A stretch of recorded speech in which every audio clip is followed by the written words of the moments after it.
Hello' everyone, মোৰ অন্য এটা ভিডিঅ'লৈ আপোনালোকক স্বাগতম জনাইছোঁ।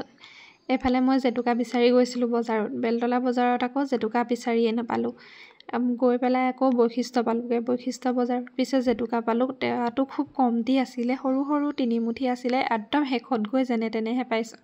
মই ভাবিলোঁ নাই, মোমাইতকৈ কণা মোমায়ে ভাল বুলি কৈ সেই তিনিমুঠিকে লৈ ল'লোঁ। তাতো হ'লেও পাত বৰকৈ নাছিলে আৰু পাতবোৰ অকণমান শুকাইছিলেও, তথাপিও মই লৈ ল'লোঁ। আৰু ৰঙালী বিহুত ৰং নলগালে, জেতুকা নলগালে কেনেকৈ হ'ব নহয় জানো। আৰু মই পিছে জেতুকা লগাই বহুত ভাল পাওঁ। মই এবছৰো নলগাকৈ নাথাকোঁৱে, প্ৰতি বছৰে যেনে তেনে হ'লেও জেতুকাখন গোটাই ল'মেই আৰু হাতত। এয়া বোলো জেতুকাখন পিহি লওঁ। তাতে পানী অকণমান দি বোলো মিক্সিটোত মাৰিবলৈ লৈছোঁ। ডাঙৰ বাতিটোতে প্ৰথমে ল'লোঁ, হ'লেও ডাঙৰ বাতিটোত আকৌ জেতুকাখিনি কম যে, সেইকাৰণে গুড়ি নহ'লেই। পাছত সৰুটোলৈ সলনি কৰি দিলোঁ। সৰুটোত সলনি কৰি দিয়াৰ পাছত আকৌ কি হ'ল, জেতুকাখিনি পটককৈ বেছিকৈ খুন্দি পালোঁ। আৰু হাতত লগালেও অকণমান খহটা হৈ থাকিলে জেতুকাটো ভাল। মিক্সিত মাৰিলে বেছি অকণমান গুড়ি হৈ গ'লে হাতত লগাবলৈ অকণ বেয়া। তথাপিও উপায় নাই, যিহেতু ল'বই লাগিব। এয়া মই জেতুকা খুন্দি হৈ গ'ল। আজিলৈ আহিলোঁ। আপোনালোকক অন্য এটা ভিডিঅ'ৰ সৈতে লগ পাম। আজিলৈ বাই।